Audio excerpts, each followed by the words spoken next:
Pode ser, começou. Olá, bom dia a todos. Estamos aqui no mais uma aula do projeto do Nepsica, que é uma aula aberta, e hoje a gente conta com a participação da professora Cristiane Carrijo, e o tema da nossa aula hoje é análise de conteúdo e psicanálise. Eu vou apresentar brevemente a professora Cristiane. Ela é professora atualmente do departamento, professora assistente do departamento de psicologia da Unesp de Bauru, onde ela cursou a graduação. Ela é mestre pela PUC de São Paulo e o doutorado ela cursou na UFSCar. E a sua linha de pesquisa, então, ela versa especificamente nesse tema que ela vai tratar aqui com a gente de uma forma bastante aprofundada no tempo que nós tivermos. E o nosso combinado, então, para que a gente possa fazer fluir a aula de uma maneira mais tranquila, é de que ela fará a exposição do material da aula e nós vamos aguardar aqui as nossas perguntas, as nossas dúvidas, e a gente faz uma pausa para poder ter um momento, então, de conversa sobre essas dúvidas que surgirem, tá bom? Então, sejam bem-vindos, agradeço a participação de todos e deixo a palavra para a professora Cristiane. Bom dia para quem está assistindo e quem virá assistir em algum momento essa aula. Gostaria de agradecer ao convite, né, do professor Érico para estar aqui com vocês, para falar a respeito das possibilidades de aplicação, né, de análise de conteúdo na pesquisa psicanalítica.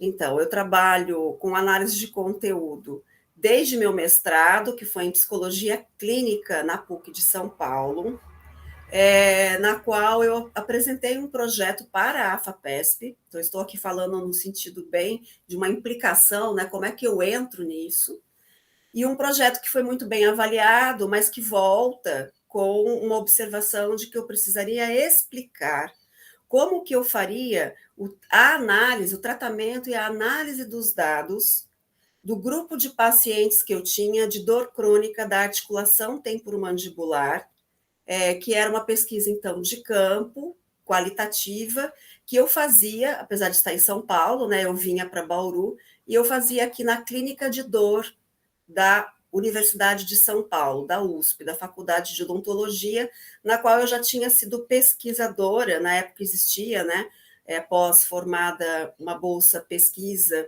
formação em pesquisa do CNPq, na qual eu já tinha trabalhado com essa temática por um ano. Então, eu tinha essa especialidade, digamos assim, de formação em pesquisa, e aí eu continuei.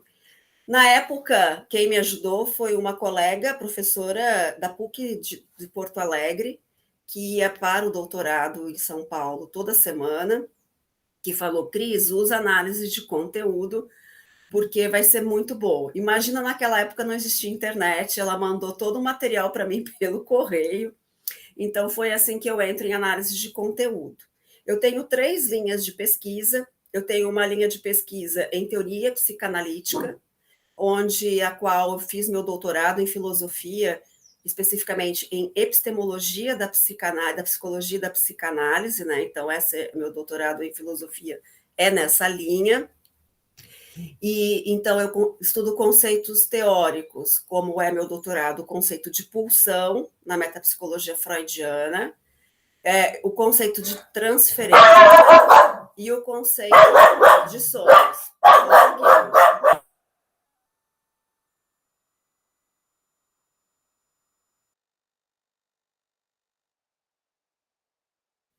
E as outras 2 linhas que eu trabalho, uma é a clínica ampliada, devido aos trabalhos de extensão que eu faço, digamos, há cerca de 18 anos. Então, trabalhos de campo, eu já fiz, antigamente era o CRAME, que depois é o CIAV, que é o Centro de Referência de Violência. Hoje, então, eu trabalho com os CREAS, que cuidam da população que passa por violência sexual infantil. Trabalhei no Centro de Referência da Mulher, com extensão, na Favela São Manuel, no sítio Santa Cândida, também fiz trabalhos com adolescentes e com os educadores de sítio. Fiz trabalho 3 anos do ambulatório de diabetes mellitus tipo 1, do Hospital Estadual aqui de Bauru. Também fiz trabalhos por causa do PET, Saúde e Interprofissionalidade, aí eu cuidei dos 3 territórios, do CAPS AD3, e do consultório de rua, e da UBS do Otávio Raz. Atualmente, minha clínica ampliada está no projeto de extensão Ateliê de Contações de Histórias, Psicanálise e Arte, como uma clínica social e política na atenção à infância. Então, eu estou querendo dizer que é dentro dessas pesquisas que a análise de conteúdo pode ser uma metodologia extremamente rigorosa para podermos pensar essa prática, né, que precisa ser, de uma certa forma, contada com rigor, mas usando psicanálise. A minha terceira linha de pesquisa é violência. Então, eu estou em grupos, né, de violência contra a criança e violência contra a mulher. E aí, dentro da violência, os estudos também sobre o racismo. Então, o que eu estou querendo dizer, me situando? Olha, vocês podem utilizar a ferramenta da análise de conteúdo para analisar dados de todos esses tipos de linhas de pesquisa. Então, hoje o que eu pretendo fazer é contar um pouco assim como que isso acontece e como realmente, a partir dessa pesquisa metodológica rigorosa com análise de conteúdo, vocês podem verdadeiramente dizer assim: eu me encontrei, eu sei onde eu sou autora, onde eu sou autor nessa pesquisa, ou seja, como que essa pesquisa qualitativa, seja com humanos, né, prática, estudo de caso, né, estudo com grupos, eu vou tirar dados e ser autora. E como que eu faço uma pesquisa teórica na qual eu realmente tenho certeza absoluta que aquilo ali que eu observei é original. Aquilo ali sou eu escrevendo e não meramente uma concordância com que alguém, às vezes já muito importante da área, né, escreveu a respeito do conceito. Então, é para isso que eu vim hoje, para explicar para vocês como, né, eu tento fazer isso nas orientações e faço isso também através dos meus próprios trabalhos. Então, eu coloquei aqui, né, análise de conteúdo, possibilidades de aplicação na pesquisa psicanalítica. E a primeira coisa, então, seria assim: antes de explicar sobre análise de conteúdo, o que é importante entender? Então, o importante é entender quais seriam os tipos de pesquisa qualitativa que podem ser feitos.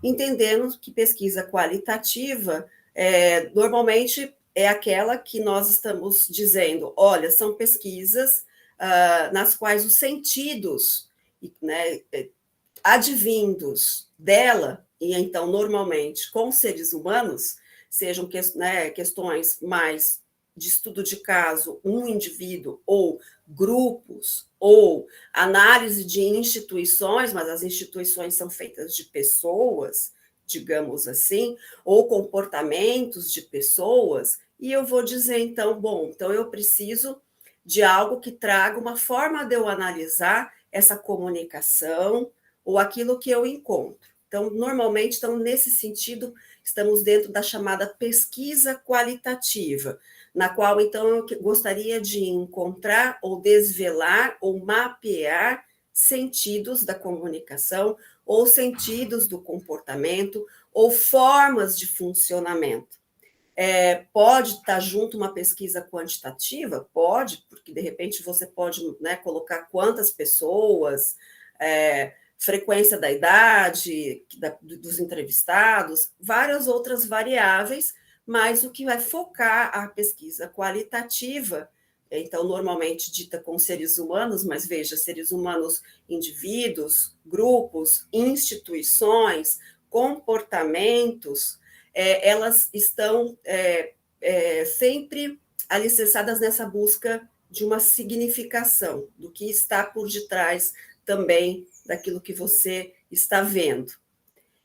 E aí, claro que, então, a abordagem qualitativa, ela oferece 3 diferentes possibilidades de fazer pesquisa, ou seja, tipos de pesquisa qualitativa, para pensar, bom, eu vou pesquisar algo relacionado com pessoas, ou eu quero sentidos que advêm dessas pessoas, ou de um comportamento. Então, quais são essas pesquisas qualitativas? Então, normalmente a gente tem 3 formas: a pesquisa documental, o estudo de caso e a etnografia, que são formas metodológicas de você dizer como que você vai pesquisar o seu tema. Então, eu posso estudar determinado tema, e para aquele determinado tema precisa ser pesquisa documental. Então, vamos pensar que você é um jornalista e que você quer estudar o comportamento político, né, desde a redemocratização do Brasil. Então, e você não vai fazer por entrevista, você vai fazer por documentos. Então, você vai eleger a pesquisa documental e você vai ter que nomear quais são os documentos. Se são jornais, se são revistas, se são através da internet, quer dizer, onde você vai. Então, veja, a pesquisa qualitativa, ela oferece metodologicamente alguns modos consagrados, né, para se eleger no método, tá certo?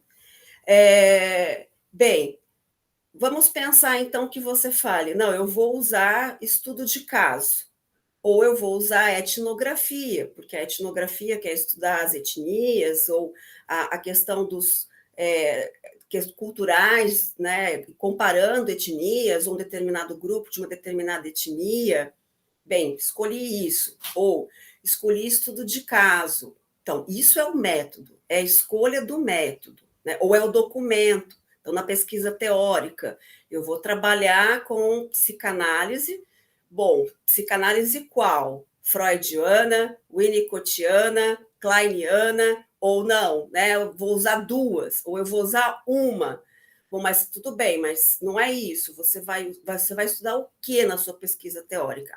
Eu estudo autismo, eu estudo o ideal de ego, eu estudo o narcisismo. Veja, nós estamos literalmente numa pesquisa documental. Ela não precisa ser de revisão bibliográfica, de revisão da literatura. Isso pode ser, mas não necessariamente. Você pode dizer que você está investigando profundamente um conceito, certo? Mas aí vem a questão. Bom, eu escolhi o tipo de pesquisa que eu vou fazer de acordo com o objeto que eu quero estudar, porque de acordo com o objeto eu vou ter uma melhor resposta se a pesquisa qualitativa for ou documental, ou de estudo de caso, ou etnográfica. Tudo bem, já resolvi o problema? Não, você não resolveu o problema. Por quê?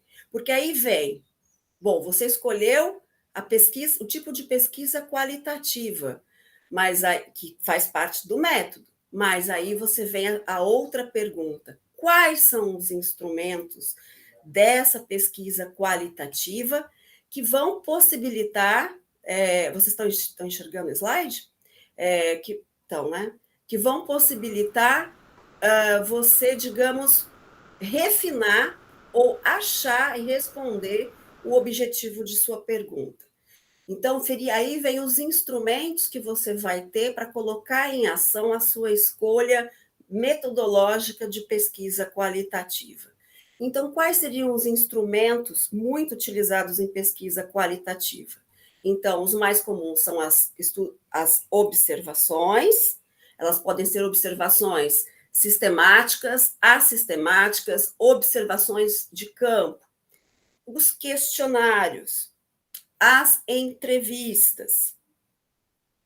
Também são instrumentos, né, de pesquisa qualitativa, o próprio grupo, os grupos de discussão ou grupos focais. Então, eles também são instrumentos a serviço de uma dessas escolhas de pesquisa qualitativa, tá? E outro, com mais, na psicologia, especificamente, também temos instrumentos muito próprios que são só nossos, que são os testes psicológicos, sejam eles testes psicológicos inventários, escalas, testes projetivos, e também é instrumento as próprias sessões de psicoterapia.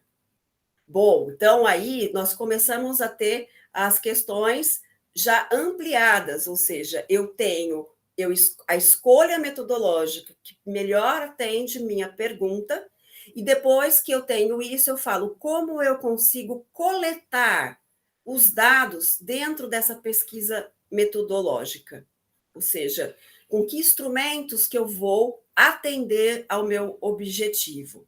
E aí são todos esses instrumentos que eu falei para vocês. Por isso que na sequência aqui a intenção é pensar, né, como que você faria dentro do seu projeto de pesquisa essa parte que a gente está chamando de método. Então, veja, a primeira coisa no método é fazer uma descrição da pesquisa qualitativa a ser realizada. Então, se vocês estão num mestrado, num doutorado, vocês vão colocar método e vocês vão dizer: essa é uma pesquisa qualitativa na qual se escolheu o estudo de caso, ou a etnografia, ou a pesquisa documental. Mas é só dizer isso? Não, vocês no método têm que embasar cientificamente esta escolha, ou seja, com os autores, ou um ou dois, que, em poucas linhas, justificam por que estudo de caso é uma escolha científica, por que pesquisa documental é uma escolha científica, ou por que etnografia é uma escolha científica. Bem, dentro ainda do método, porque você falaria, acabou. Não. Aí vamos pensar que é um estudo de caso ou um estudo etnográfico, vai envolver pessoas, população. Então, na sequência do método, você tem que colocar a população e fazer essa descrição dos que serão entrevistados ou do que estarão em sessões de psicoterapia, ou quantos e quem estará, né, recebendo a aplicação de testes, né? A faixa etária, a escolaridade, a religião, o gênero, etc. Ou seja, tudo que descreva essa população que estará sendo as pessoas participantes para ajudar a responder a pergunta da pesquisa, ou o objetivo da pesquisa. Também tem que colocar o local, também tem que colocar o termo de consentimento de livre esclarecido, ou, normalmente, nos casos de pesquisas de mestrado e doutorado, o parecer do Conselho de Ética em Pesquisa, do CEP. Bom, aí acabou? Não, não acabou. Aí você vai, dentro do método, colocar coleta de dados. Então, o que é dentro desse grande campo do método chamado coleta de dados em pesquisa qualitativa? Então, aqui você vai colocar os instrumentos utilizados e descrevê-los cientificamente. Então, eu vou usar observações de campo. Então, porque eu vou usar também o diário de campo. Então, você vai ter que conceituar o que é um diário de campo, o que é uma observação de campo. Você vai dizer que você vai usar o questionário, e o questionário tem que ir no anexo, com as perguntas que você colocou. Ou você vai falar que você vai usar entrevistas. Você vai ter que colocar se ela é estruturada, semi-estruturada, se ela é uma entrevista livre. Bom, mas tem livros também de teóricos da metodologia científica que vão te dizer por que entrevista é algo e é um instrumento científico. Bom, então não é só colocar, eu vou usar estruturado, semi-estruturado, você vai colocar e você vai colocar minimamente em algumas linhas algo que defina o que é uma entrevista e que traga uma referência que ela é um instrumento embasado em metodologia científica. Então você tem que trazer alguém ali que fale sobre isso. Você pode colocar nos instrumentos, né, que você, na verdade, usa uma entrevista, ela é semi-estruturada, ela é livre, mas que você usa as próprias sessões de psicanálise ou sessões de psicoterapia como um instrumento. Bom, mas tem ciência para isso? Claro que tem. As sessões também são consideradas formas de você trazer dados. Então, você vai falar apenas qual é a orientação dessa sessão, como ela mais ou menos se dá e uma referência a respeito disso. O meu instrumento é um grupo de discussão, ou é um grupo focal. Tem teorias de grupo. qual grupo você está fazendo. É um grupo operativo? É um grupo aberto? É um grupo fechado? Bom, ou é uma roda de conversa? Então, o que é roda de conversa? Defina o instrumento roda de conversa e que tipo que ela é, né? Se ela é aberta, se ela é fechada, se os participantes entram ou é um grupo fechado. Aqui também você, nos instrumentos, descreve os testes. Eu vou usar o House Tree Person, né? Já usei em pesquisa. É o HTP, é o Rochat. Então, é aqui que você coloca qual o teste que você está usando e você nomeia este teste. Então, é este momento, digamos assim, da pesquisa que precisa ser feito para a gente entender o que é a chamada coleta de dados. Acabou? Não. Acabou o método UAU? Não. Aí, ainda na coleta de dados, você vai colocar material. Às vezes, você vai usar gravador, microfone, filmador, enfim. É aí que você vai descrever. E que mais? Acabou? Não. Como um último ponto, muitas vezes existe uma necessidade, dependendo da pesquisa qualitativa, de uma breve descrição de como você vai realizar essa coleta. Ou seja, às vezes, descrever o processo e tudo que nele está implicado é importante para o próprio método e para o próprio tipo de pesquisa qualitativa que está sendo proposto. Bem, finalmente estamos chegando na análise de conteúdo. Bem, e aí, onde ela entra? Então, vamos supor que você escolheu qual é a sua pesquisa qualitativa e qual é o método. Você escolheu os instrumentos todos, e aí você manda, né, para a FAPESP ou para uma avaliação, e aí a pessoa, os pareceristas falam: nossa, maravilhoso, mas eu não entendi como você vai fazer o tratamento e análise de dados, porque você apenas colocou lá que você vai usar psicanálise, né, e os comentadores psicanalistas para fazer análise dos dados encontrados. Minha experiência não é rigoroso isso. Apenas isso não é rigoroso, porque você coletou, às vezes, um amplo material e, na verdade, você está apenas dizendo que você vai olhar para aquilo e você, lógico, vai tentar rigorosamente, com as teorias, responder o que você encontrou. Mas na metodologia científica, de uma forma bem justamente rigorosa, você precisaria dar uma transparência de como esse material levantado vai passar por um tratamento, ou seja, uma visibilidade de como que esse tratamento vai ser feito, para entender como é que você chegou naquele resultado, se aquele resultado realmente foi o mais objetivo possível. Isso porque a análise de conteúdo, né, é um método de sentido, mas então, dentro da busca do sentido, algo que demonstre que realmente a gente encontra aquilo nas entrevistas ou nos testes e etc. E a gente consegue mostrar para os pesquisadores, para os colegas que quiserem ver como foi feito o trabalho, que eles vão olhar e falar: nossa, é verdade, também estou enxergando aqui. Então, isso que é incrível, você consegue fazer isso dentro das ciências humanas, você consegue mostrar a pesquisa e falar: olha, realmente isso está aparecendo. Né? Bem, então, a pergunta agora, né, do tratamento dos dados é: como que o pesquisador irá analisar o material obtido na coleta dos dados? Como que, então, o pesquisador irá tratar e analisar todo o material que foi coletado nos instrumentos? Deixa eu só aqui mudar o slide. Então, a resposta, uma das formas de fazer o tratamento dos dados e análise dos dados é com a análise de conteúdo. Então, veja, é aqui que a análise de conteúdo está chegando para verdadeiramente fazer o seu trabalho. E eu vou explicar o que ela é, mas a gente vai vendo como, às vezes, de tanto a gente usá-la, nós usamos até ela antes de começar a pesquisa, porque como a gente já está pensando em utilizá-la, isso ajuda a pensar também o próprio material que vai ser usado para a coleta de dados.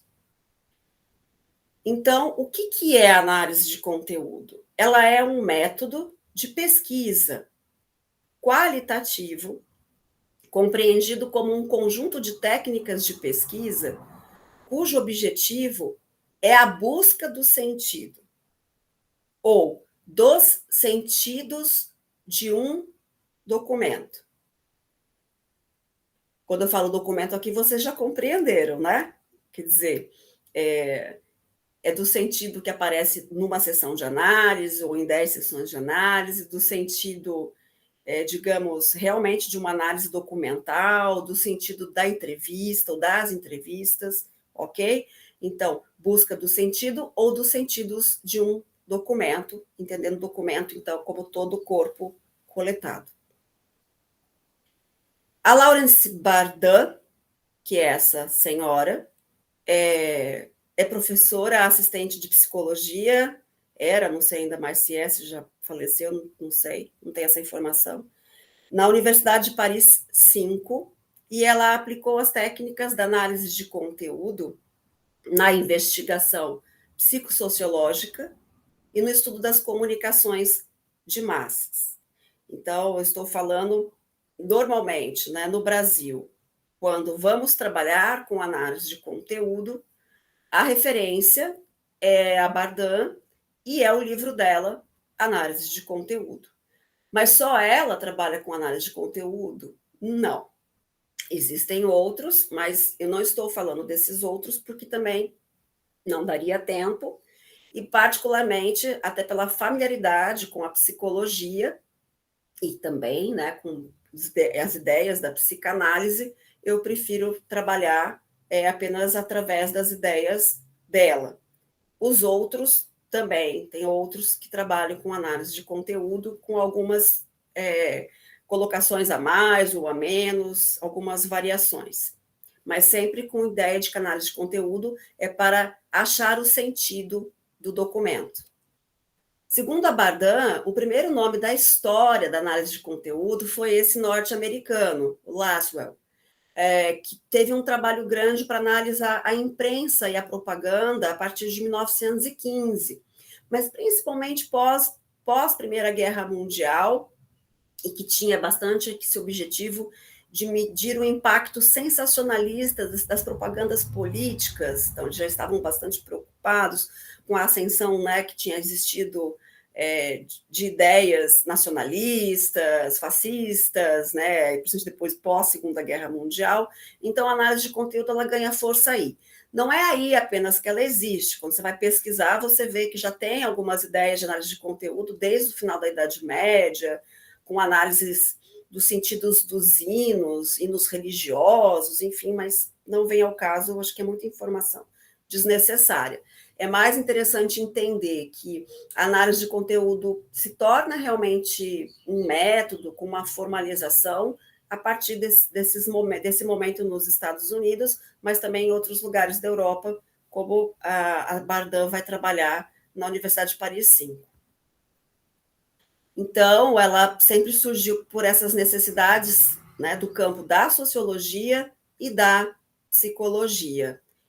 Vou passar aqui, depois, se vocês quiserem, vocês leiam o slide ou fotografem quando reverem. Vou passar um pouco isso, porque é importante só gravar, né? Sempre com essa preocupação de uma metodologia para conseguir padronizar, emergir o sentido simbólico, político, de manifestações que estavam acontecendo, e também na linguística, enfim, isso é muito forte.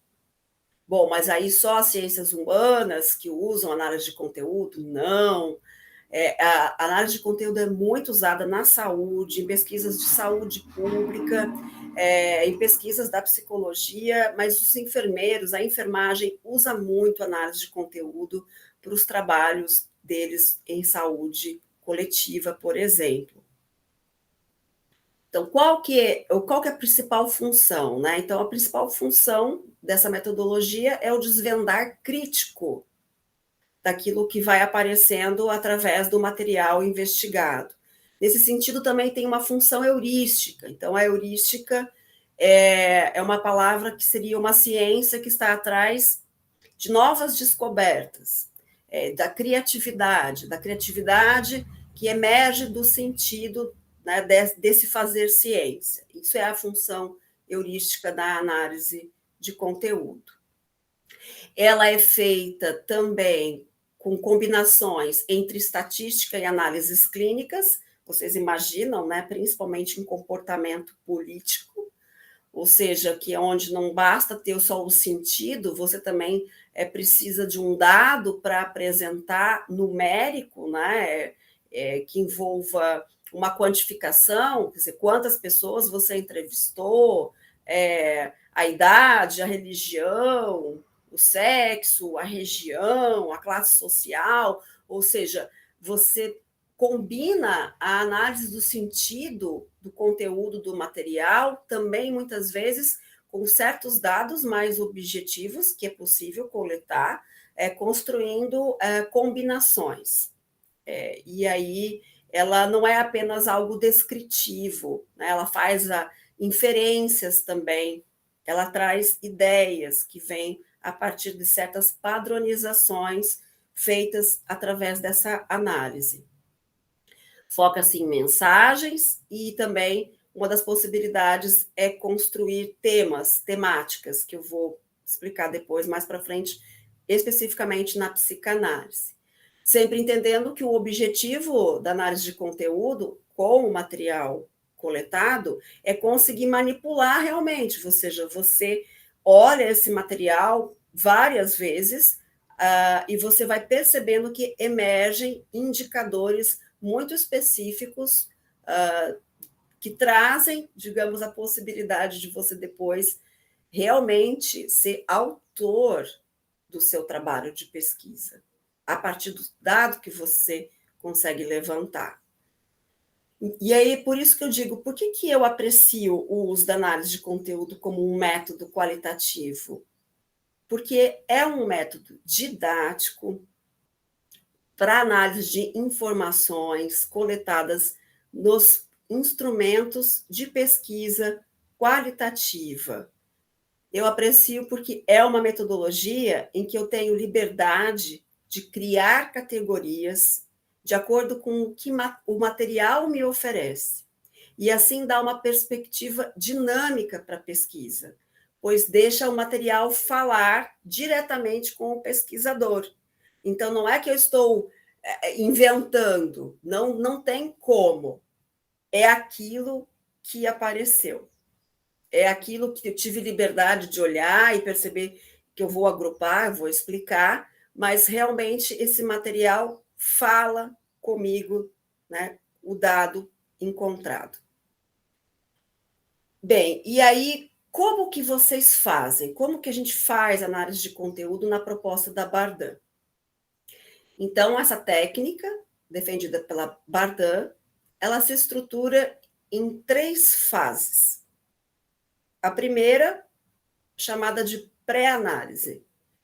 A segunda, chamada exploração do material, categorização ou codificação. E a terceira, tratamento dos resultados, inferências e interpretação. Vamos então ver cada uma delas. Essa primeira etapa, que é a etapa de pré-análise e organização dos dados, seria assim: você teria que compor o corpus da pesquisa. Então, é onde você vai avaliar os documentos que você tem, por exemplo, como tipos de entrevistas, e escolher quais os documentos são mais relevantes para a sua pesquisa, para o seu estudo. Então, por isso que eu falo que, na verdade, essa etapa da pré-análise e organização dos dados chega a um momento que você está tão acostumado em usar análise de conteúdo que realmente essa primeira etapa pré-análise ela está até já envolvida no que você quer estudar. Você quer estudar e você quer usar no tratamento dos dados análise de conteúdo. Então, você vai ter que já ir pensando que tipo de instrumento te ajuda a dar um dado, né, que possa depois ser feito o tratamento com análise de conteúdo.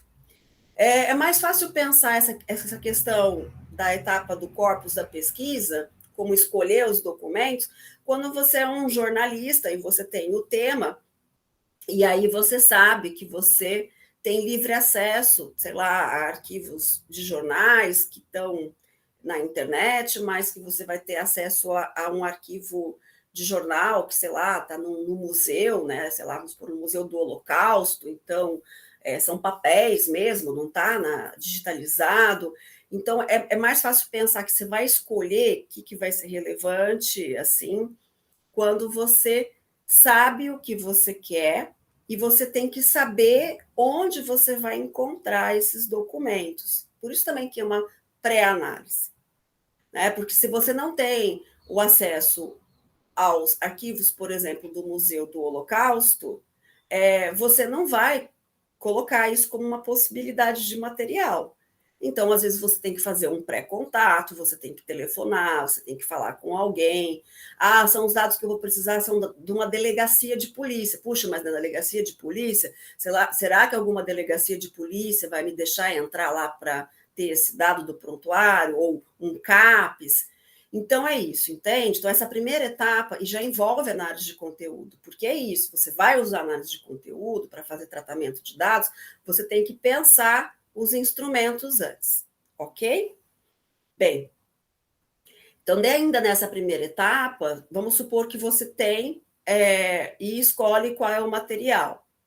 Você vai, então, até fazer uma análise flutuante desse material. Você passa os olhos, você imagina o que pode advir daquele material. Quer dizer, onde será que eu encontro a melhor resposta para isso, desse dado? É na Defensoria Pública? Ou não?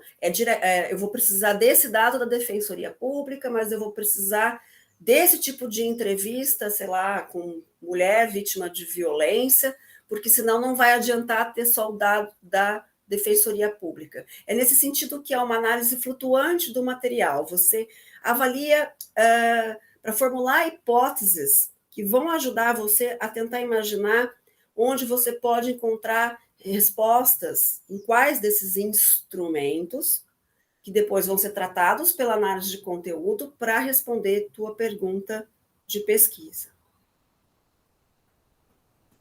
Acabou a primeira etapa. Aí seria a segunda etapa, que é a codificação, que eu diria que vocês têm que prestar bastante atenção, é aqui. O que é essa codificação? Então, a codificação é a unidade de registro. O que é a unidade de registro? É o que você vai analisar dentro desse material. Então, por exemplo, você vai analisar a temática. Então, por exemplo, violência psicológica ou violência física. Então, violência psicológica e violência física seriam cada uma delas uma unidade de registro que você vai ter que olhar, digamos, dentro daquelas entrevistas que você fez, ou no prontuário da Defensoria Pública de mulheres vítimas de violência. Então, isso seria, vamos supor, uma unidade de registro que você, então, como com uma lupa, estaria pensando para saber aconteceu ou não aconteceu, e quando aconteceu, como aconteceu. Daqui a pouco eu explico. Então, isso é uma unidade de registro. Mas uma unidade de registro também pode, por exemplo, ser um objeto. Por exemplo, numa pesquisa de campo, como que as pessoas usam o celular. Então, o foco é o celular, claro, é o modo como usa o celular. Mas então, eu estou atrás deste tipo de pergunta em determinado documento ou em determinado instrumento daqueles que eu falei para vocês. Ou a minha unidade de registro é uma palavra. Aqui, como eu sou psicanalista, né, não é tanto uma palavra, mas, por exemplo, um conceito teórico. Minha unidade de registro é transferência. Então, vamos supor, já que é um conceito teórico, transferência, e eu, então, faço naquela primeira etapa, que é a etapa do corpus, da pré-organização do material, eu falo, vou trabalhar com transferência em Freud. Então, quais os textos freudianos de transferência que eu vou analisar? E quando aí eu vou atrás disso, uau, é o mundo, não é? Porque é, né, da primeira tópica na segunda tópica, aí eu falo, nossa, tenho 2 anos. Bom, onde eu vou? Eu vou pegar essa palavra, esse conceito teórico, até 1919. Vamos supor que eu não vou pegar a partir da pulsão de morte. Então, nesse momento, eu estou na questão da unidade de registro. Eu vou falar que é o que eu estou com a lupa procurando em análise de conteúdo. Então, textos de 1900 até 1919, transferência. Quais trabalham transferência? Eu vou mostrar para vocês, no nosso caso, numa pesquisa, foram 19 artigos, 19 trabalhos. Então, nós construímos análise de conteúdo e unidades de registro da transferência em 19 artigos freudianos. Isso é a vantagem da análise de conteúdo. A análise de registro dá essa clareza. Normalmente, ela se relaciona com o nosso objetivo de pesquisa. Mas é só isso a codificação? Porque, veja, não é só a unidade de registro, é a unidade de contexto que importa. Significa, onde que minha unidade de registro está? Por exemplo, na violência psicológica, que a gente disse que pode ser uma das análises, né, uma das unidades de registro.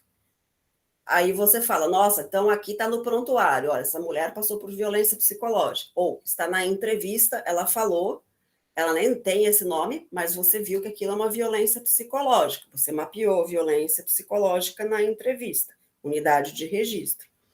Mas na unidade de contexto também faz diferença para a gente conseguir uma autoria ao final do texto, ou seja, eu sou autora, porque eu vou escrever também onde está a unidade de registro. Por exemplo, então, é onde o agressor faz a violência com a mulher. Por exemplo, esse agressor específico da entrevistada A fala assim, você não é bom o suficiente para eles, para os nossos filhos, ou você nunca deveria ter tido filhos, você não serve para ser mãe. E aí nós temos que a violência psicológica, que é uma unidade de registro importante da minha temática de pesquisa, aparece especificamente numa unidade de contexto, naquela participante A, com muita força, com uma frequência grande no contexto maternidade. Filhos. Que pode depois fazer com que eu veja, olha, mas também aparece na participante B, na participante C, na participante D, ou não. Né? A violência psicológica nas outras não está no campo da maternidade, da maternagem dos filhos, mas está, por exemplo, na questão do ser mulher, né? Ou seja, da beleza, da forma como ela é, da forma como ela se comporta, ou no patrimônio, na violência econômica. Deu para entender? Então, unidade de registro, unidade de contexto. Depois eu vou mostrar que a gente faz isso também em pesquisa teórica. Mas pensando, então vocês entenderam, né? No tratamento dos dados. Então, aqui eu fiz a parte mais específica da pesquisa qualitativa com humanos, mas voltando, né? Se a unidade de registro é o celular, como usa celular, a unidade de contexto pode ser como o celular é usado nas redes sociais. E aí você vai usar o uso do celular em grupos, especificamente Instagram, WhatsApp, etc. Ou seja, o celular é usado, como ele é usado, mas aí em que contexto que ele é usado para cada coisa. Tá?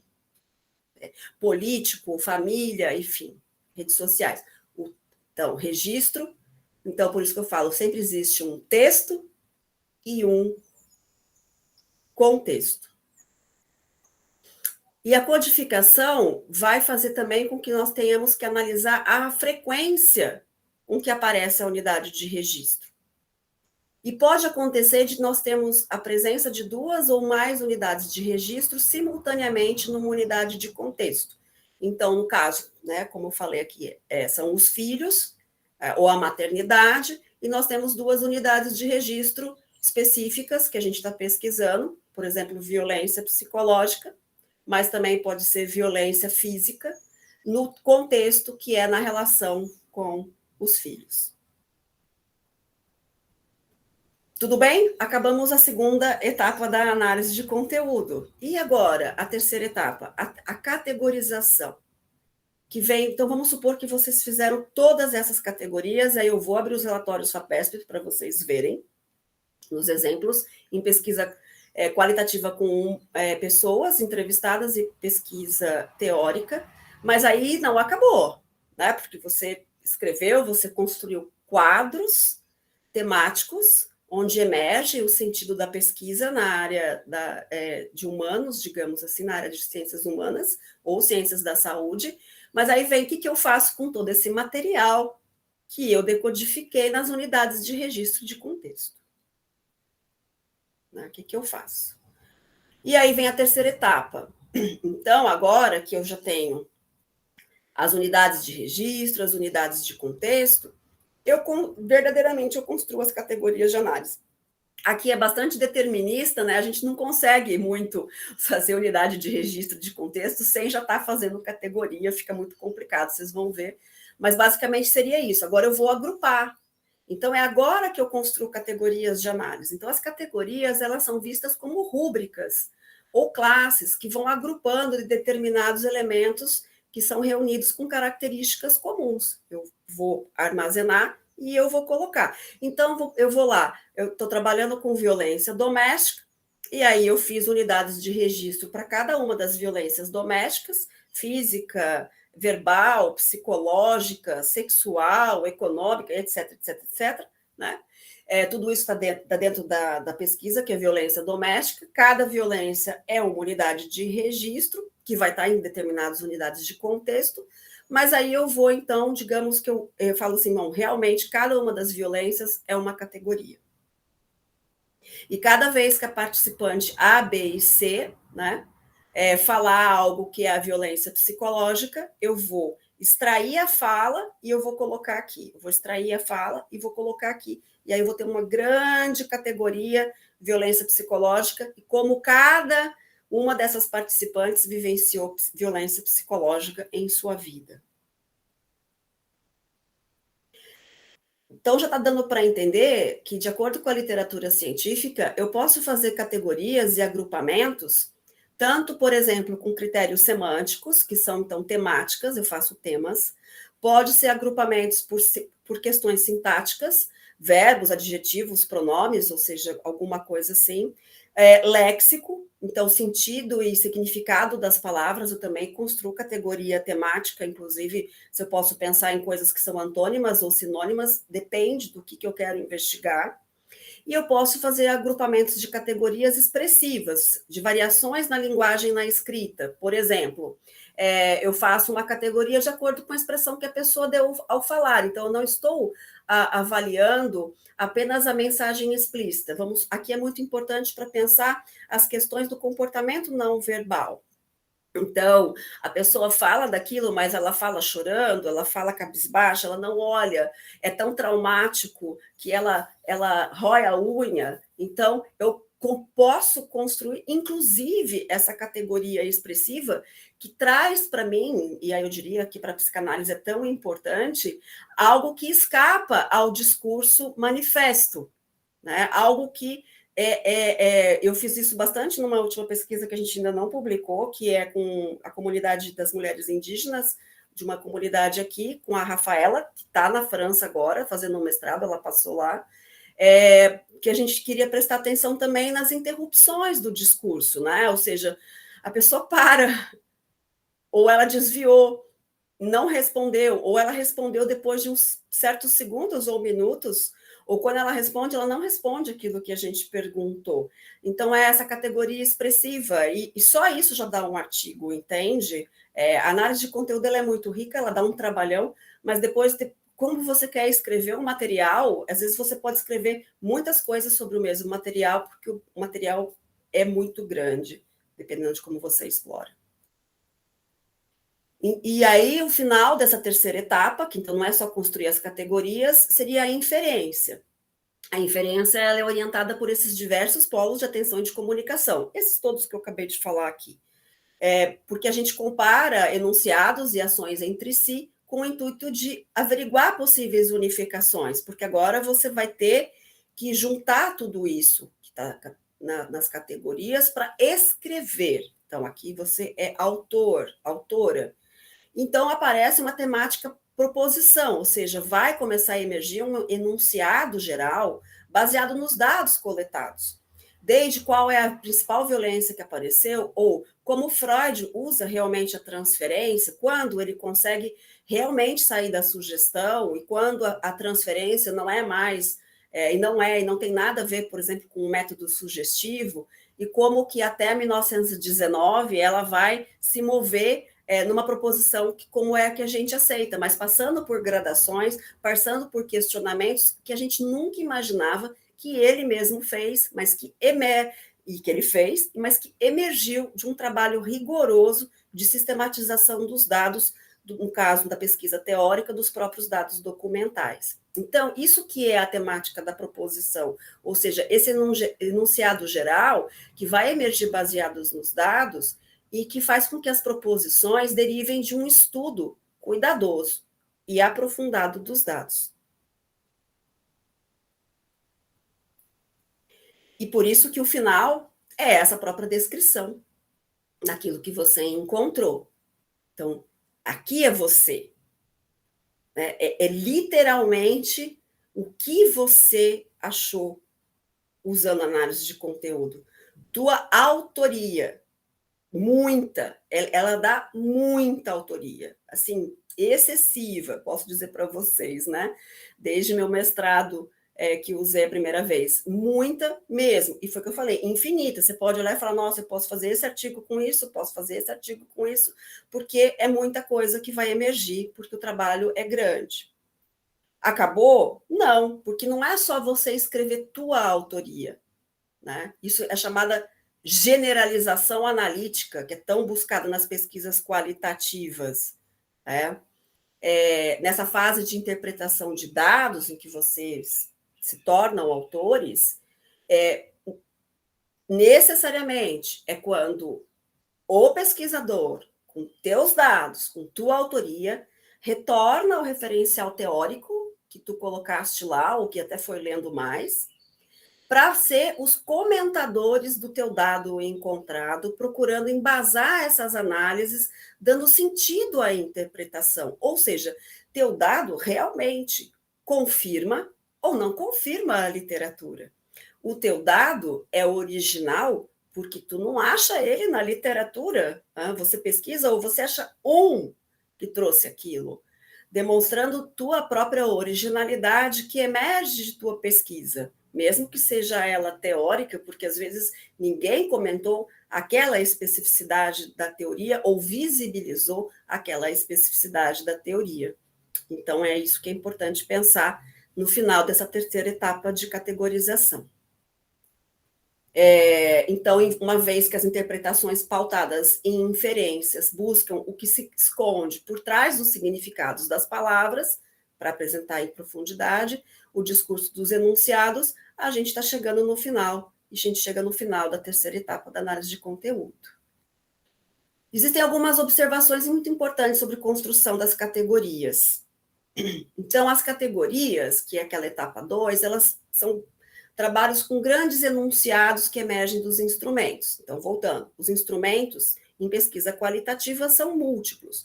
São observações, podem ser entrevistas, sejam elas quais forem, podem ser testes, pode ser grupos, né, grupos operativos ou tipos de psicoterapia de grupo, pode ser roda de conversa, podem ser os próprios testes, enfim. Então, como que a gente faz? Então, para entender que a gente tem que construir essas categorias, às vezes, lógico, não é em todo o instrumento, você pode definir onde você vai fazer a categoria, né? Ou seja, não, eu vou construir análise de conteúdo trabalhando com as entrevistas, né? Essas, ou nesse momento, porque também senão tu fica louco, né? Às vezes pode ser infinito. Então, mas elas são grandes enunciados que vão abarcar um número variável de temas. E elas são feitas segundo o grau de intimidade ou proximidade, e que possam, através da sua análise, exprimir significados e elaborações importantes que atendam aos objetivos de estudo e criem novos conhecimentos, proporcionando uma visão diferenciada sobre os temas propostos. Estou acabando, viu, gente? Então, nesse sentido, de pensar como se pensa a construção das categorias, é que eu gostaria de marcar que elas podem ser a priorísticas ou não a priorísticas. Vamos entender. As categorias a priorísticas são aquelas nas quais o pesquisador, de antemão, segundo a sua experiência prévia ou interesses, ele já estabelece categorias pré-definidas. Então, não é que a categoria ela vai emergir. A categoria aqui, ela já vem sendo pensada, que é a única forma de você atender e responder a tua pergunta de pesquisa. Então, geralmente, nesse tipo de categoria priorística, de larga abrangência, que é assim que a gente define, quando é antemão, é uma categoria de larga abrangência, e que comporta subcategorias que, então, emergem do texto. Então, como eu vou apresentar, como eu falei, bom, minha categoria a priorística é, porque para atender o objetivo da pesquisa, violência doméstica.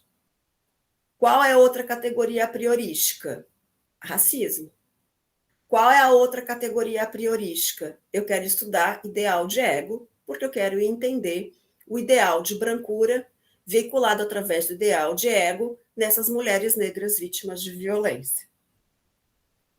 Então, existem, claro, prós e contras nesse tipo de categorização. Por causa de comodidades, de balizamento, a gente faz, né? Mas ajuda o pesquisador a ter mais clareza para classificar depois as unidades de registro e as unidades de contexto. E aí diversificar cada um desses materiais, às vezes, em subcategorias. Isso é categoria a priorística.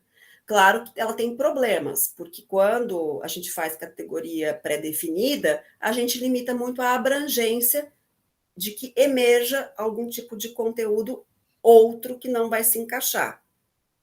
E isso, às vezes, pode engessar um pouco a construção das categorias temáticas. Então, isso é a crítica das categorias a priorísticas. E as categorias não a priorísticas são mais abertas. Eu diria que muito mais para um estudo de campo, de um projeto que você quer ver o que aparece, eu diria, para dizer aí o que vai ser teu objeto de estudo, sabe? Porque a categoria não a priorística é algo que você quer ir bem aberto para um campo, né, para um fenômeno, para ir ver o que aparece. Então, vai emergir para você, a partir da análise de conteúdo não a priorística, a própria resposta e as próprias categorias e subcategorias que vão ser desenvolvidas. Então, a grande questão do perigo aqui é que, no final, não emerja aquilo que realmente possa atender ao seu objetivo de pesquisa. Então, esse é o prós e os contras da categoria não a priorística, né? Quando você vai construir essas categorias,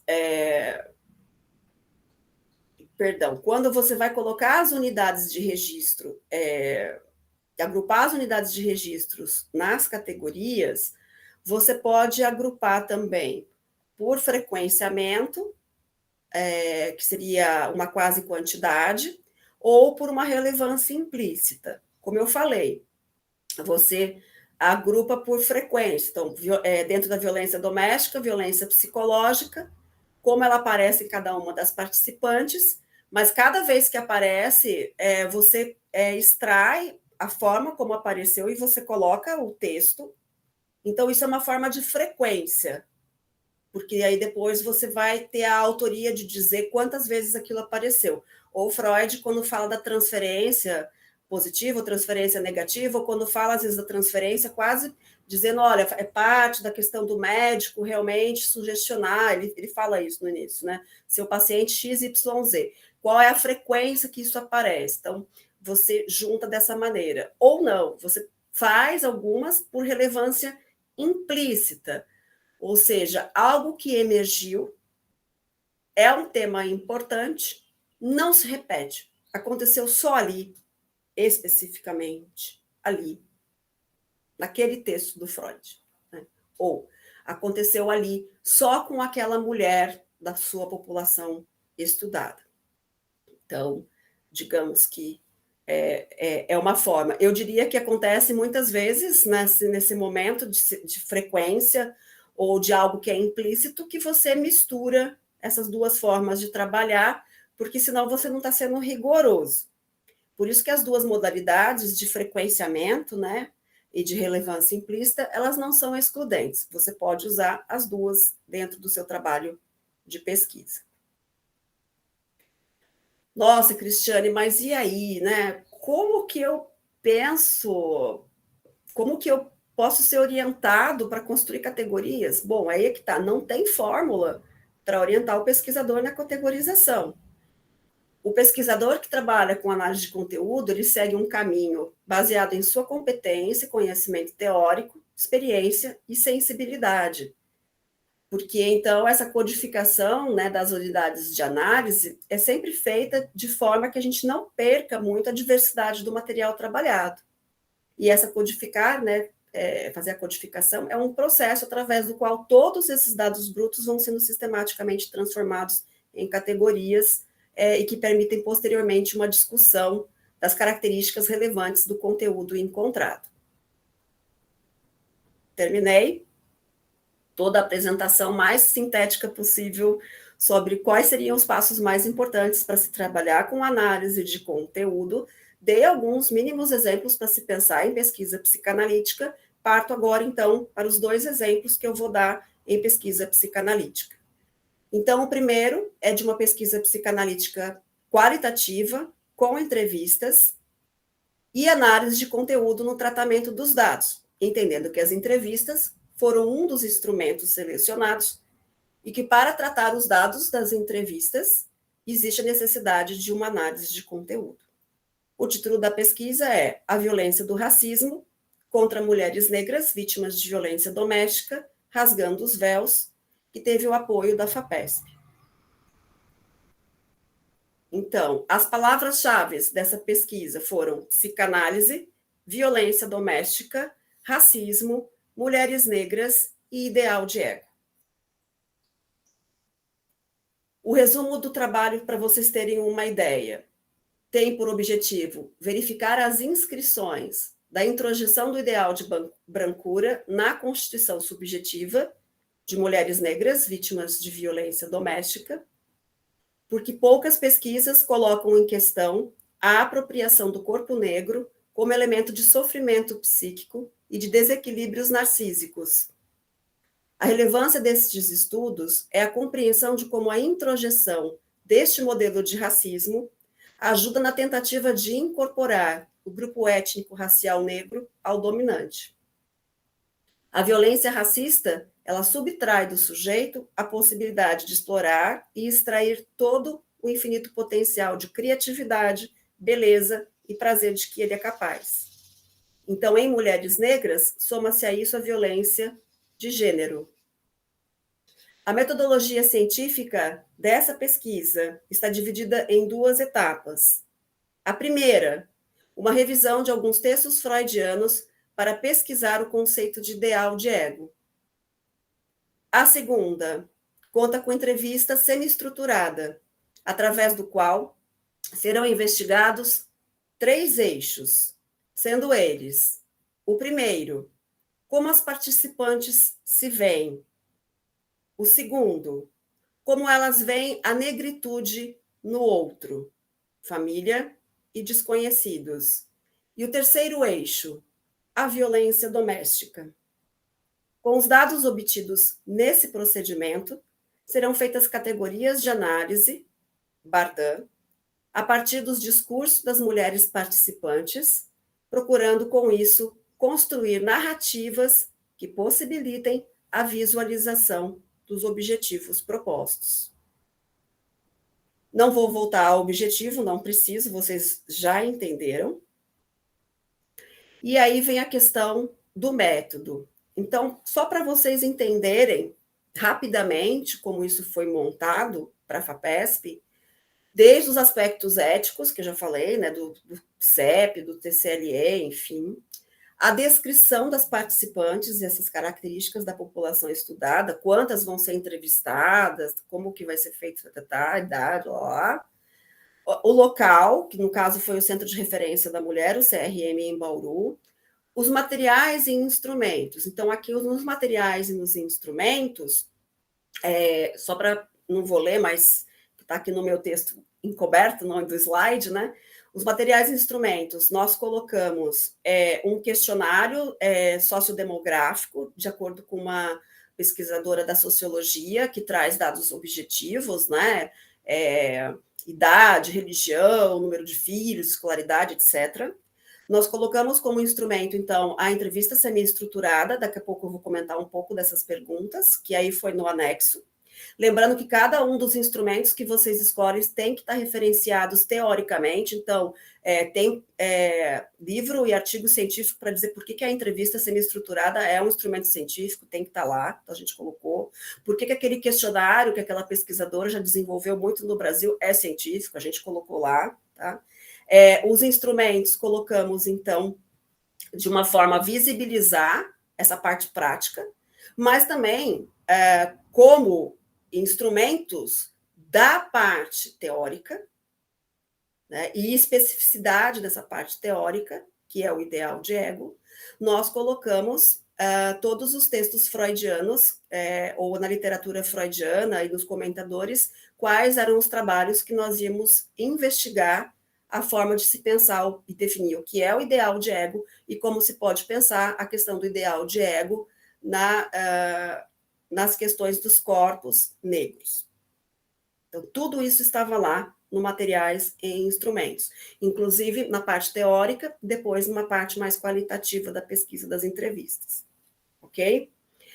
Aí os procedimentos de coleta de dados, eles precisam ser descritos, né? Então, explicar quantas vezes vai ter que ir no CRM, como é que vai fazer contato com quem trabalha no Centro de Referência da Mulher, se vai ter uma sala individualizada lá para tu fazeres a tua entrevista, se sim, se não, porque a gente está tentando evitar, né, muitas estimulações, da onde que vai vir essas mulheres, né, que são todas confirmadamente passadas por violência, ou seja, elas frequentam o CRM, quantas entrevistas, quantos dias de entrevista você vai ter que fazer? A gente fez vários, né, porque é muito difícil trabalhar com conteúdo traumático. Então, tudo isso você vai descrevendo nesse procedimento de coleta de dados. Isso faz parte do método. Bem, e aí a forma da análise dos resultados, que, no caso aqui, nós colocamos a Bardan que as entrevistas semi-estruturadas, né, com essas mulheres vão ser submetidas pela análise de conteúdo para construir categorias de análise que vão emergir das entrevistas clínicas, e aí tem uma definiçãozinha aí de análise de conteúdo que não há necessidade de eu repetir. E aí, a partir dessas entrevistas, as categorias vão emergir de acordo a atender os objetivos propostos e construir a sistematização de quadros diagnósticos, né? Ou, às vezes mais de um quadro diagnóstico para cada uma das participantes. E no final, então, com a análise e a discussão final, a gente tem que olhar aquilo que aconteceu, escrever e fazer uma volta, né, na revisão da literatura, dos artigos freudianos sobre ideal de ego, mas também dos comentadores, e dos textos científicos sobre violência doméstica e violência de racismo e doméstica em mulheres negras, para ver se os nossos dados confirmam ou não essa literatura. E, enfim, aqui, então, a gente encontrou, através dos dados, algumas categorias, que foram violência transgeracional, violência verbal, violência física, violência psicológica e tortura, violência sexual, histórico de violência familiar, violências cometidas pelas entrevistadas também, violência patrimonial e racismo.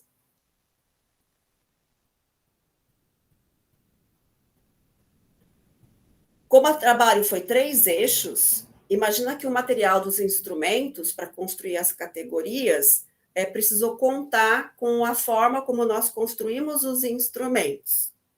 Então, para vocês entenderem, bem, teoricamente eu tenho o ideal de ego, uma coisa muito clara em psicanálise, e até pelas próprias psicanalistas negras que estudaram isso, né, como é a Neuza Souza, enfim, ou como a Lélia Gonzalez, mas como é que eu faço isso? Então, a autoimagem é muito importante para se pensar o eixo 1 e o eixo 2 da pesquisa, que é como então a gente coloca como as participantes se veem e como elas veem o outro, para tentar trazer, a partir das próprias falas e das expressões, dos não ditos, o que emerge com relação à própria negritude.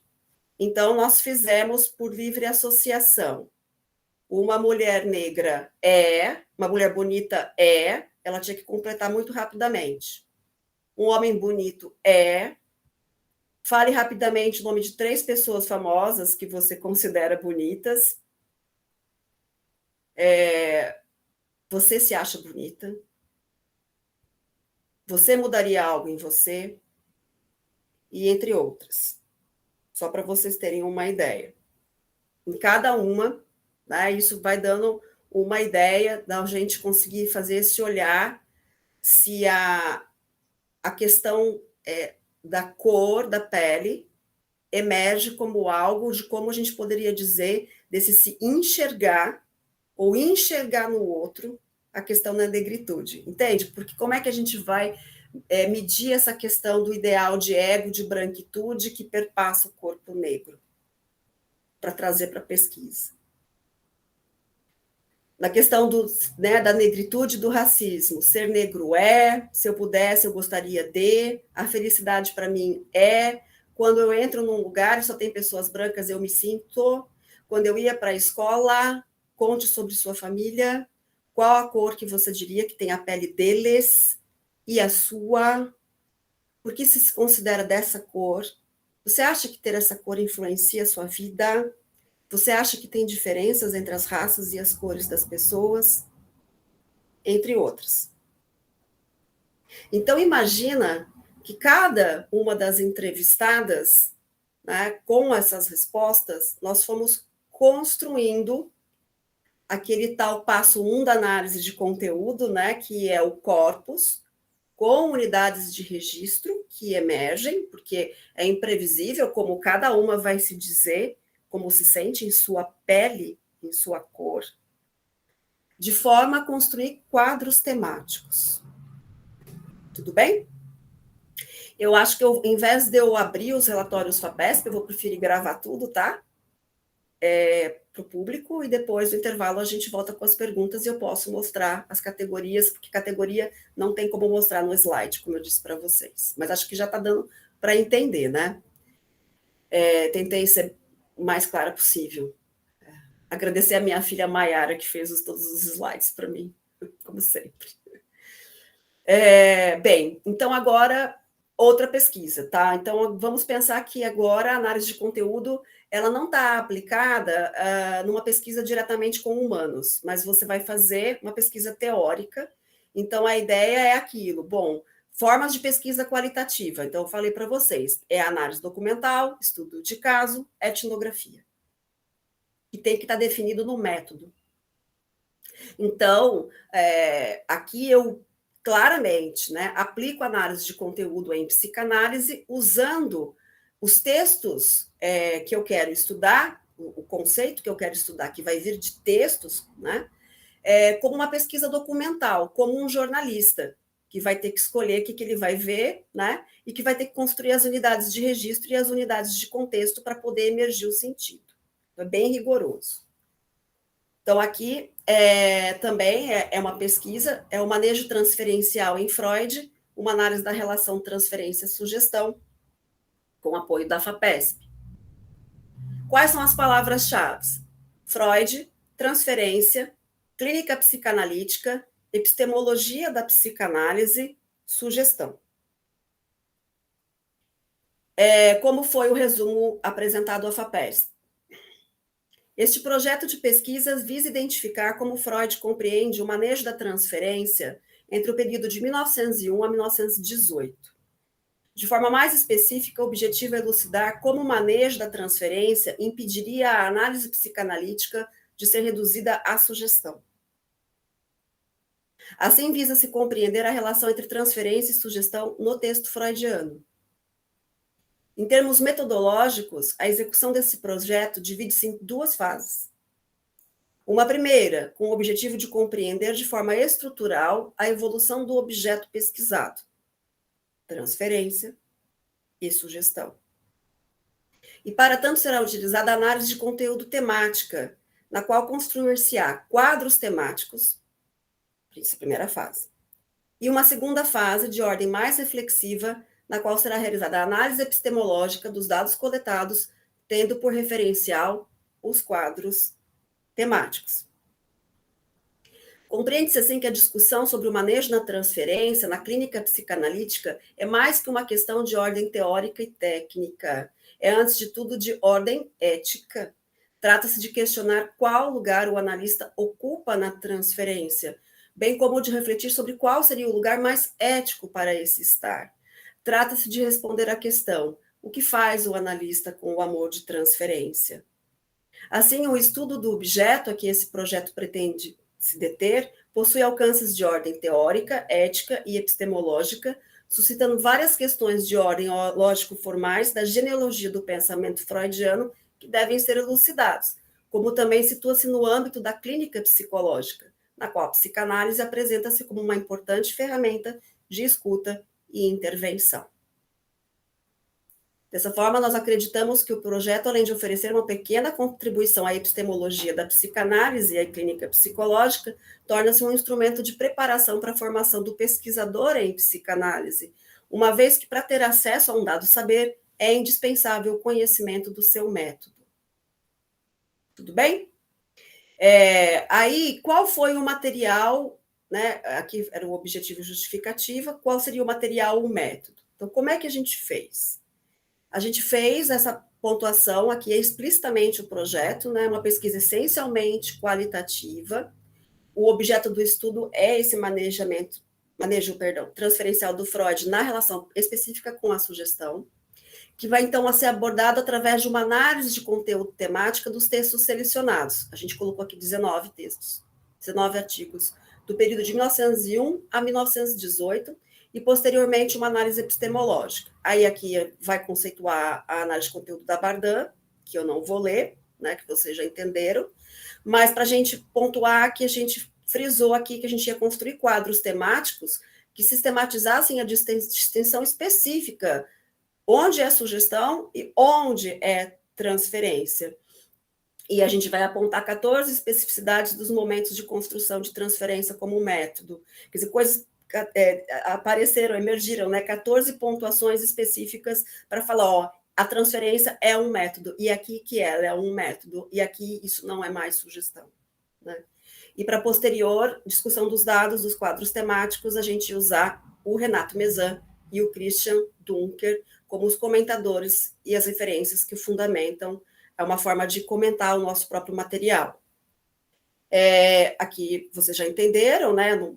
Então, o objetivo no primeiro momento é ler esses textos todos, fazer exatamente o que eu ensinei vocês, né, essa análise flutuante do material, para compreender o objeto pesquisado.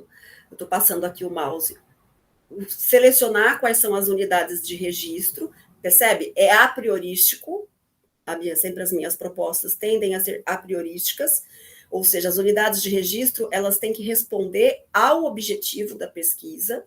Então, com certeza, então é transferência e sugestão, transferência é uma unidade de registro, sugestão é outra unidade de registro, né?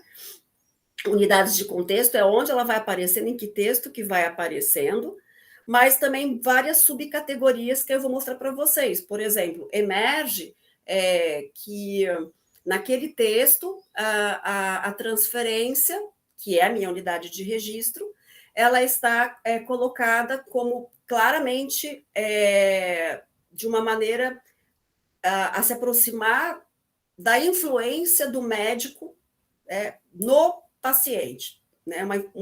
E a gente cria um nome para isso que emerge do texto. Aí vou mostrar depois do intervalo, né, se vocês quiserem.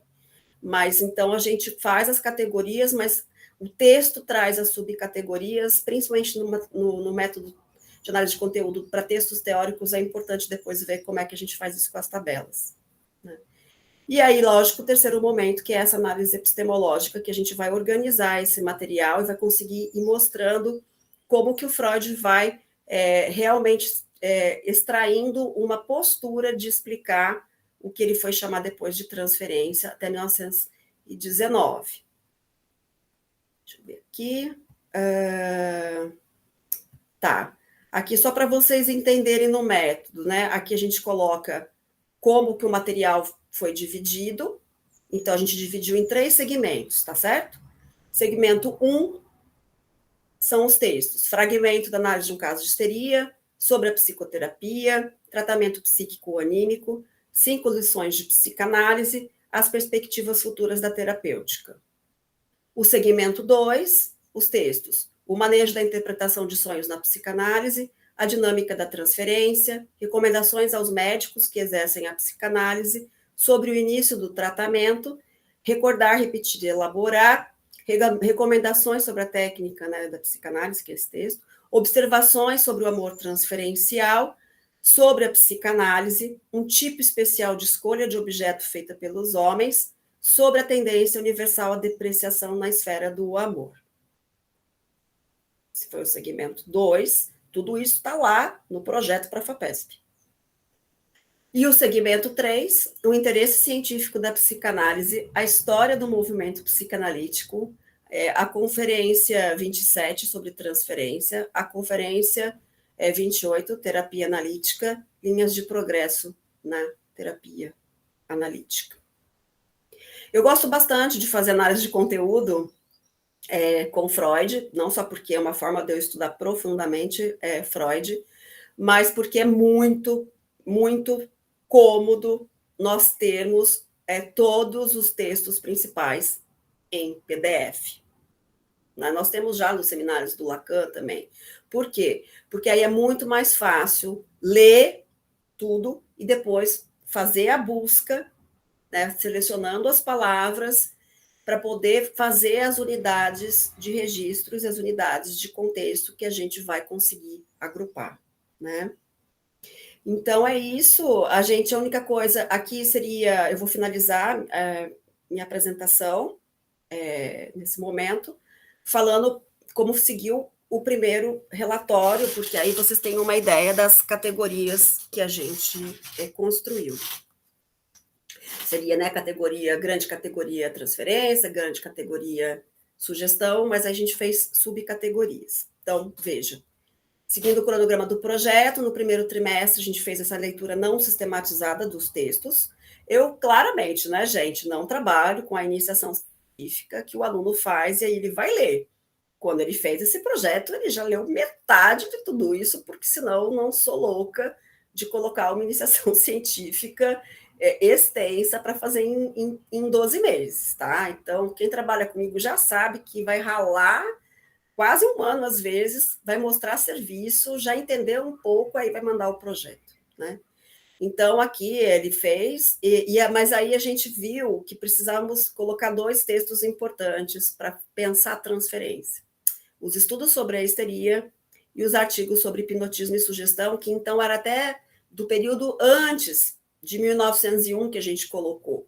E aí a gente coloca esse acréscimo, ou seja, a análise de conteúdo e um bom estudo, ele permite isso. Você propõe alguma coisa, mas quando você faz aquele primeira leitura flutuante do material, né, que é assim que a Barda fala, né, uma leitura flutuante, provavelmente porque ela é, né, da Paris 5, a que trabalha com análise de conteúdo, a gente olha e fala, pô, mas isso aqui que eu coloquei não me acrescentou nada. Então, tipo, tiro este K, coloco mais este aqui e já explico por que então estou começando antes de 1900, ok? Iniciou-se a construção dos quadros temáticos e a primeira esquematização e análise de conteúdo seguiu quais artigos? Os artigos sobre a técnica, dinâmica da transferência, recomendações aos médicos que exercem a psicanálise, sobre o início do tratamento, recordar, repetir e elaborar, observações sobre amor transferencial. Então, esses foram os textos que, no primeiro, vai a construção das categorias. Quais foram feitas? Transferência, heterogeneidade, homogeneidade clínica do par transferência sugestão. Vocês depois vão ver que a gente tem que dar nomes que nomeiem realmente o que a gente encontra. O terceiro é sugestão. Todos essas grandes pares tiveram várias subcategorias, que depois do intervalo eu mostro, para abarcar a densidade do texto freudiano. E aí a gente conseguiu também, né, escrever um pouco sobre esses dados encontrados e começar uma reflexão epistemológica num plano histórico e filosófico do objeto pesquisado. Bem, essas são as referências que eu dou sugestão para vocês, claro, começando pela própria Bardin, mas existem vários textos sobre análise de conteúdo, né? Tem de 2021 na revista Prisma,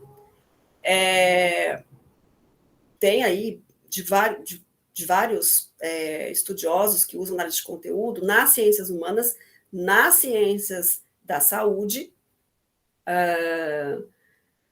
Eu recomendo, né, para quem é psicólogo, esse aqui também, análise de conteúdo em pesquisas de psicologia. Eles fazem, na verdade, uma revisão bibliográfica muito grande, num período interessante de anos, de trabalhos de psicologia que usam análise de conteúdo e de revisão de literatura e vão padronizar. Não gostei muito das conclusões finais, mas, assim, as conclusões finais atenderam a que eles encontraram, inclusive com uma crítica, que é uma crítica que eu tenho, que eu posso dizer a vocês, que normalmente a gente, nos artigos, não encontra como as pessoas fazem o método passo a passo. A gente, às vezes, encontra que a pessoa diz, eu usei análise de conteúdo, ponto. Mas não é um artigo que se detenha a explicar passo a passo a parte metodológica de como foi aplicado. Porque é isso. Quando você usa depois a análise de conteúdo no tratamento dos dados, para fazer depois a parte da inferência, da interpretação, da sua autoria e com revisão da literatura, só isso já é um artigo. Então, normalmente, a gente destaca isso e é isso que vira o artigo. E aí você não tem, em 25 páginas, espaço para detalhar como você usou a análise de conteúdo. Então, essa é uma das críticas desse pessoal que faz essa revisão aqui do uso da análise de conteúdo como método em pesquisas de psicologia. Eu concordo com eles, mas eles aí fizeram umas pontuações nada a ver, também de crítica com relação a isso, sem entender por que isso acontece, né? Um que é muito interessante e que aí raro, né? Eu encontrei finalmente, gente, esse tem que ler, é um estudo sobre a psicanálise aplicada em hospital geral. É só esse o nome do artigo. Um estudo sobre a psicanálise aplicada em hospital geral. E é um artigo que usa análise de conteúdo e que o foco do artigo é descrever como eles, a partir da análise de conteúdo, chegaram aos objetivos da pesquisa e os dados das pesquisas com os pacientes dentro do hospital geral, totalmente usando psicanálise, né, no sentido da interpretação dos dados, dos comentadores. Então, seria interessante. Mas eu só digo a vocês, né, os meus artigos mesmo, que estão aqui, que o Érico me pediu e que eu contei aqui para vocês, eles não contam como a gente usou a análise de conteúdo, nem o trabalho todo que a gente teve para fazer, né? Para vocês terem uma ideia, um dos relatórios da pesquisa sobre mulheres negras, um deles tem 87 páginas, certo? O da transferência e sugestão era mais ou menos isso, né? Um relatório de 80 páginas, relatório final de 100 páginas, porque a gente tem que mandar, né, as tabelas, mesmo que sejam em anexos, porque a gente é cobrado, a gente mostra, os pareceristas da FAPESP, eles falam, achei muito interessante, eles aprovam o projeto, mas já escreve, eu quero ver como que isso é feito. Eles escrevem assim para mim, sabe? Eu quero que você mostre isso. E aí é interessante, e aí eu mostro como, e não tem me dado nenhum tipo de problema, ou seja, eles realmente conseguem visualizar como que eu cheguei naquele tipo de dado. Então, eu coloquei aqui esse texto que fala especificamente do método de análise de conteúdo na psicanálise, descrito. Coloquei, né, o que emergiu como publicação do trabalho teórico com análise de conteúdo, foi publicado na Ágora, que é meu e do Diego, e aqui o meu com a Paloma, também, que saiu na Revista de Estudos Feministas, fruto desse trabalho. Mas aí tem todo esse material que eu achei interessante, que explica análise de conteúdo, que está nos slides para vocês. Eu agradeço bastante, enfim, a atenção e suportar, né, isso no online, e espero que a gente possa seguir interrompendo a gravação depois do intervalo, caso queiram, com algumas perguntas. Eu vou interromper, então, aqui a gravação, que foi como a gente combinou.